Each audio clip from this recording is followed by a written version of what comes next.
Welcome back. The lock cylinder has died on the trunk of the Fiero, and it's December out. It's cold. Come along with me and suffer a little bit while I show you how to remove and replace the lock cylinder on the trunk, in this case, of a 1987 Pontiac Fiero. They all should be pretty close. Hopefully I can do this quickly. So I've got a brick holding it down. And of course it snowed last night. And last night I was able to disconnect the solenoid. I'll show you how that was done. So the solenoid sits like this. All I did was undo these two bolts. And now I've got access to this. These two screws come out. This plate, on the other side of the plate, you'll see a piece something like this. And what it does is it locks the cylinder in place. So right now I'm just going to pull these two screws, get this out, and then slide out the cylinder.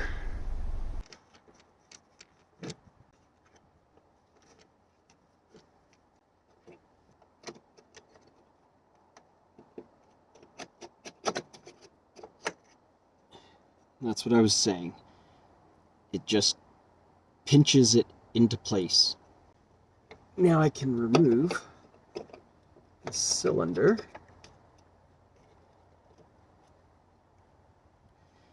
And now we can go inside and reconstruct the new one.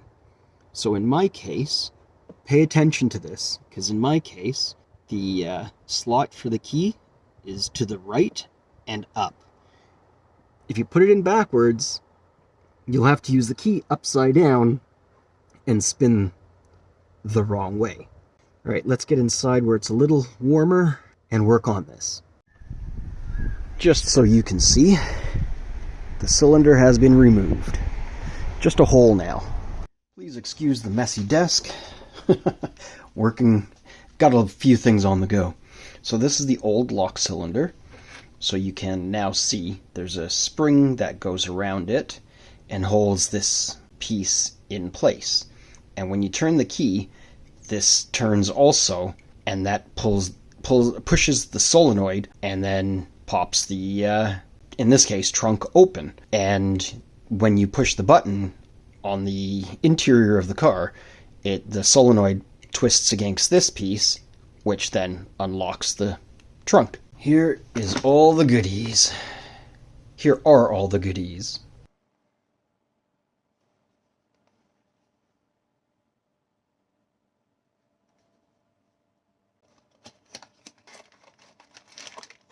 Here's the lock cylinder, the new cylinder with the key. I wasn't sure how damaged the old stuff was, so I ordered the new spring and the new arm. New cylinder with new key. Ooh, and it's a black housing instead of a silver housing. Keep this to the top and the right. And here's the new arm.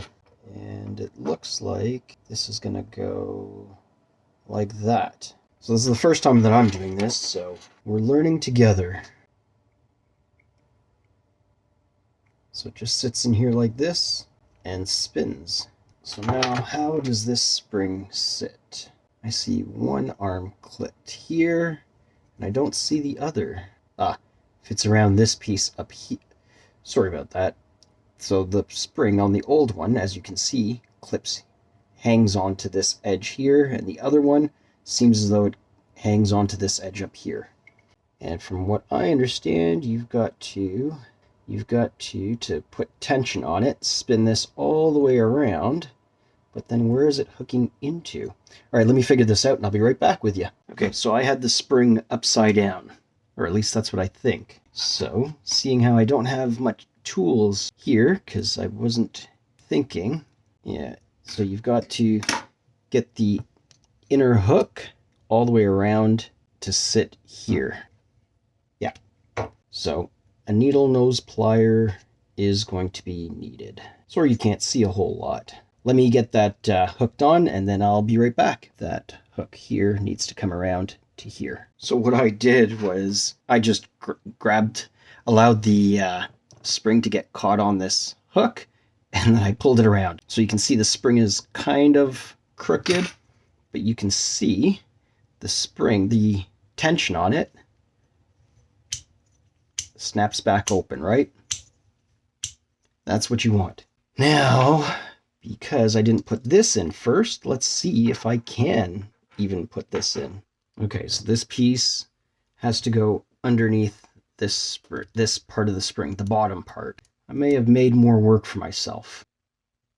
Oh, no. Yeah, it's doable. So that should stay on there.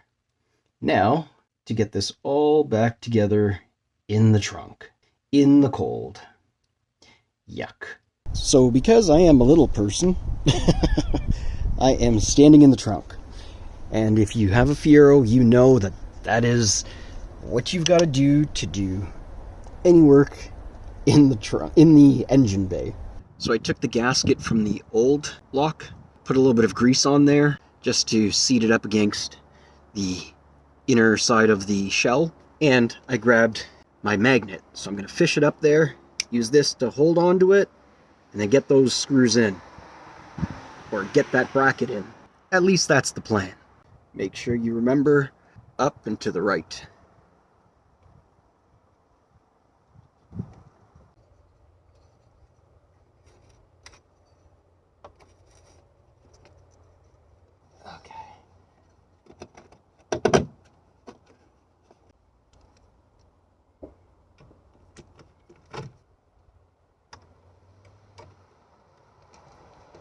Now to get the solenoid back on. Solenoid and lock. They're one piece. Well, riveted together, so it makes them one piece. And this rod fits into this little hole here. I hope you can see that. And that's what moves the locking mechanism to unlock. Oh, it's cold. Take my magnet off. And now I'll go get my 10 mil socket after I warm up, tighten it down, and then test it. I didn't check to see if the lock was in the right place. It's misaligned. Got to take it apart, put it back together again. It's because I'm cold and I'm rushing. All right, I'll be back. So I had to play with the lock mechanism to get it to seat right. And careful, because when it's cold and metal is sharp, it doesn't even have to be sharp, right? Skin's dry, so, because it's cold. Moment of truth. Okay, well, as I was saying, and be careful, because, well, yeah, it's cold, you're playing with metal has edges, ouch. Moment of truth.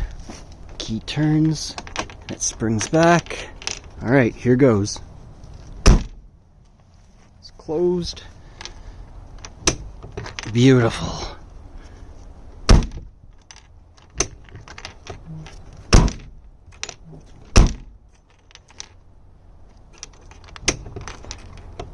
Awesome. So there you go. 1987 Pontiac Fiero.